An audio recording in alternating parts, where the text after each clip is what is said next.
Group that just, we love our country, and this is why we do what we do, because we want to reclaim America. We want to take it back from the, and I call the Democrats, I call them demo rats. Because you know what rats do? They destroy things. But anyway, I'm the California coordinator for America First Latinos, and what we do is we... Robin, take another sign, put it in front of the Omar one. We try to empower our government on the local level, on the state level, and the federal level to basically enforce the laws, because there's an awful lot of illegals in our country who are constantly violating laws. Our government is not enforcing the laws, so we try to empower them to do so. Maria Espinoza, who is the started the America First Latinos and also the Remembrance Project. And Robin is the coordinator for the Remembrance Project, and she does a great job with We the People Rising. I just can't say enough about Robin. She is fantastic, and I think everybody in We the People Rising can say the same thing about her. She is just wonderful at what she does. And just want to share with you that I'm a little nervous, but anyway, when my father came to this country,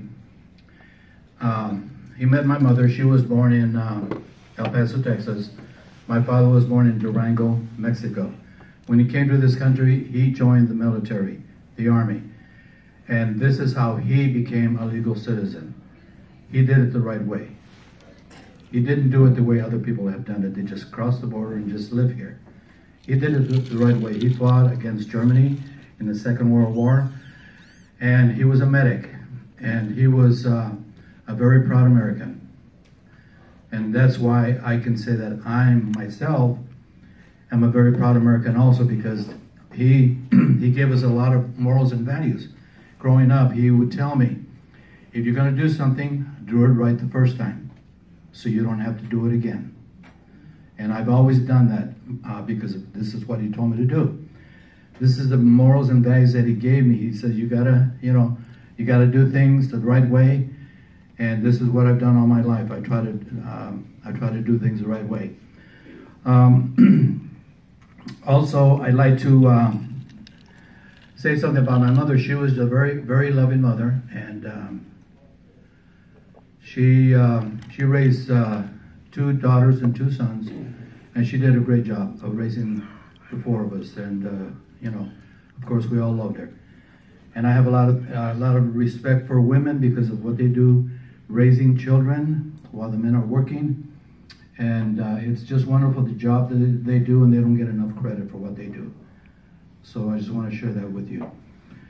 Also, I want to say that Maria Espinoza, when she started the Remembrance Project, this is back in 2009, and the reason why she did it was because there was 2 officers killed in Houston, Texas, by the border. And this is how she started, and they were killed by illegals. They were murdered by illegals. So this is how she started this Remembrance Project. Now, when the Washington Post wrote an article, and this is after Trump had decided that he's going to run, we went to a protest and a rally for Trump. And there was a lot of protesters there, and most of them on the right side of the street were a bunch of illegals, and they had Mexican flags and a bunch of signs, with vulgar language and saying things about Trump. Well, the Washington Post reporter saw me on the other side of the street, and he saw that I was the only Hispanic there. Well, I'm an American first, of Mexican descent. So he comes over to me and he says to me, why are you here? I says, well, because I support Trump. But this is why I'm here. So he decided that he wanted to interview me because he wanted to find out why I'm over here and most of the Mexicans are on the other side of the street. So I said, okay, I says, let me share my story. So he interviewed me for about an hour or 2. And then he followed us to the restaurant to go watch the debate that day. And so he spent a lot of time with me and trying to find out why I think the way I do.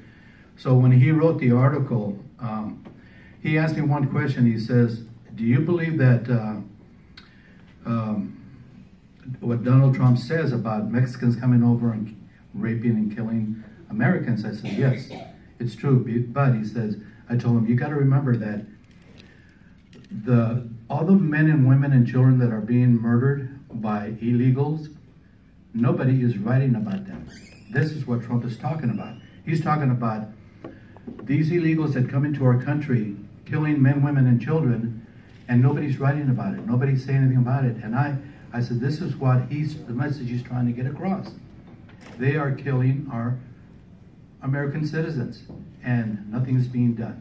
This is why I believe that Donald Trump can do a better job of securing the border, running our country, and changing the direction of this country, because Obama has been a failure. He is a worse president. He is worse than Carter. He's worse than Carter. Yes, Carter was at the very bottom. Well, Obama's in hell. He is a demon. He is terrible. He is really bad. Terrible. Yeah. And believe me, if Hillary gets in there, which I don't think she will, I have a lot of faith. I have a lot of faith in the Lord, and I know that he's going to empower a lot of people to go out there and vote, not only their conscience, but vote because this country needs to go in a better direction. It needs to go in a better direction because I have 2 sons, I have 8 grandchildren, and 8 great-grandchildren. And this is why I do what I do, because I love them all. And I'm doing this for them and for you guys, because I know that sometimes people are still working and doing things to run the household, but we are out there doing what we have to do. And we do it because we love our country. We love America. I'd like to share something with you that Theodore Roosevelt wrote in 1907.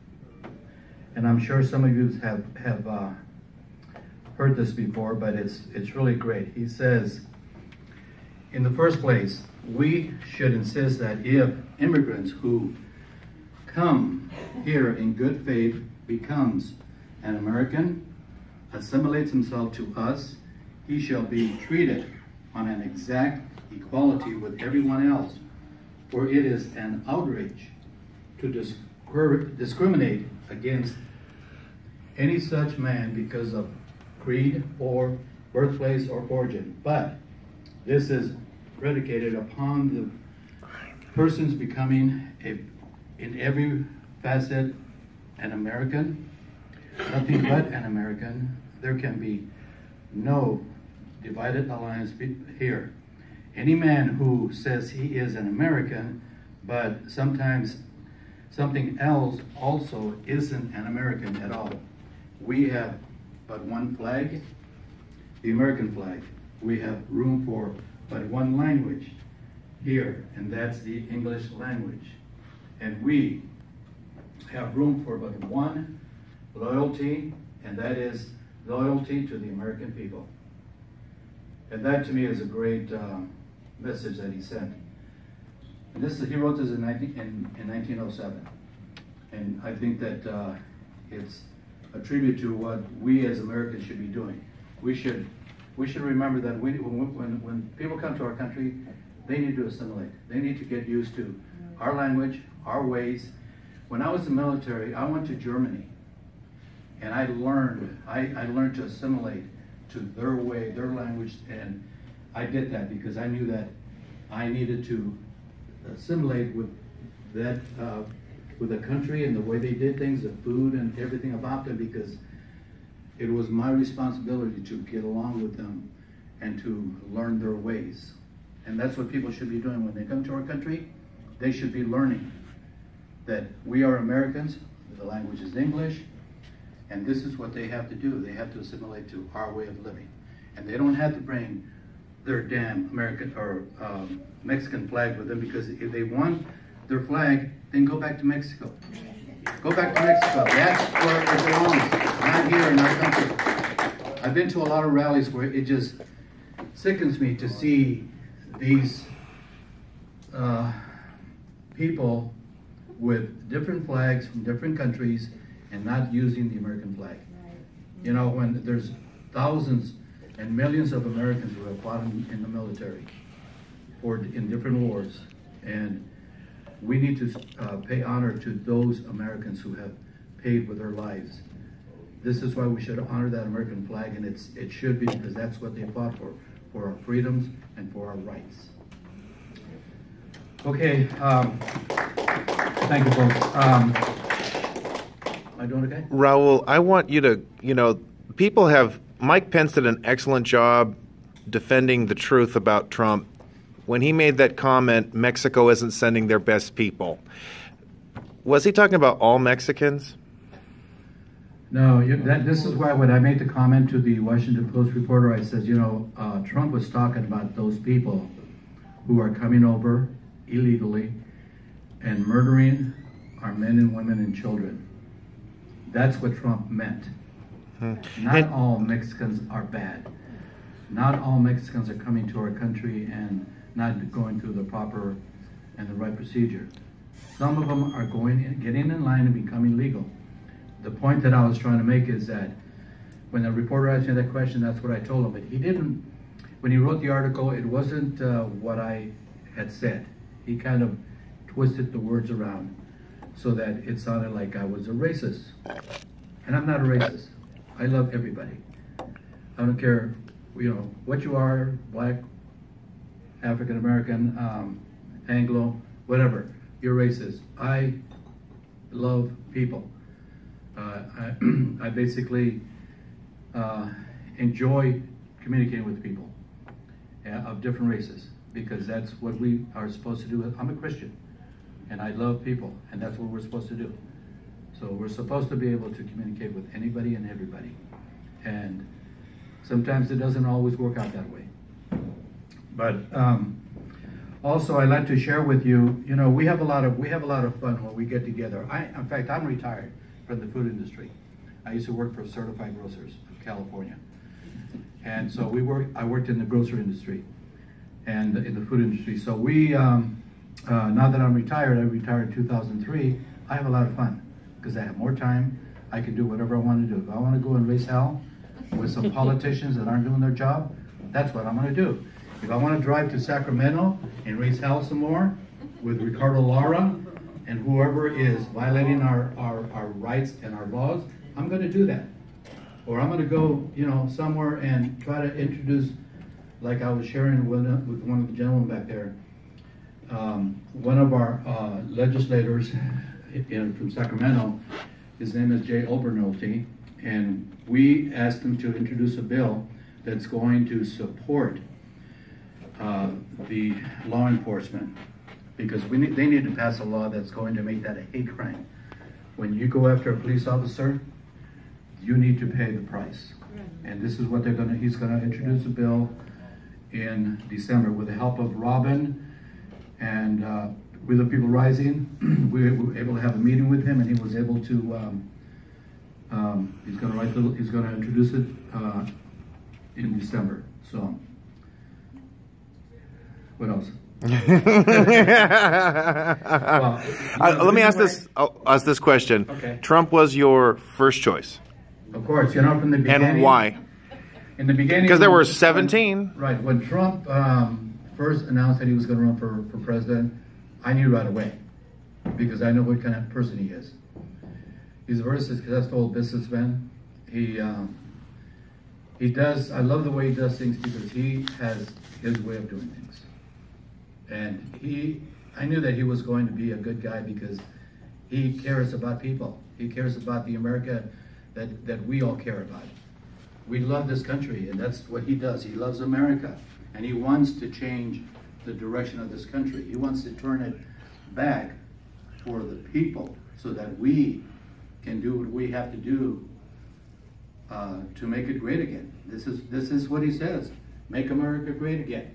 Now, you notice all these signs that I make. I spend a lot of time with these signs. But here's one. And this is Hillary's final place. She belongs in prison. So What I do is when I make signs, I always flip them so that there's a double message. Let me see it, Raul. There we go.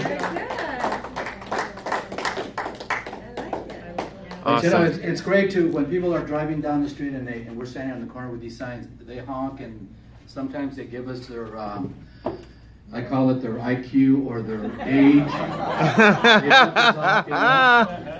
And that's what I tell them. Is that your IQ, your age, or is that your head size? And they don't like that. But that's my way of trying to quiet them down because they don't know what to say after that. Right. Mm-hmm. Okay. So we're good. Anyway, I want to thank you again for allowing us to speak. Everybody here that has spoken before, they've done a great job, and we just have to continue the fight because we got to reclaim America. We need to do it now because if we don't, we may not see America the way we know it. Let's learn how to So work. talk to your family, your friends, your neighbors, whoever. We need to get the vote out. So I'm going to work as a supervisor at a polling place, and they're still training people. So whatever county you live in, it's a good idea to try to do that. It's an easy job. It's an easy process. You just have to learn it. I started in 2001. We gotta wrap it up. Yeah. How to be a poll worker, and I worked my way up to a supervisor. Okay. So it's important that you find a way to get in there because that's the reason why I do it, because that's my way of keeping track of the all of the fraud that goes on in this country. Now, in June. We got to wrap it up, Raul. Okay. So, yeah. In June there was a lot of fraud going on because somebody hacked into the computer system in my county, and there was a lot of their party affiliation was changed from Republican to Democrats. 50%. Yes, 50% of the people walking in were having problems with their party affiliation, and this is why Trump says it's fraud. And I believe it because I worked it. They couldn't vote in the primary? Well, yeah, they were able to vote, but they got provisional ballots, and that's what I spent my whole 10 hours there. That's all I did was my supervisor, my assistant supervisor. That's what we did. We did nothing but provisional ballots for about 10 hours.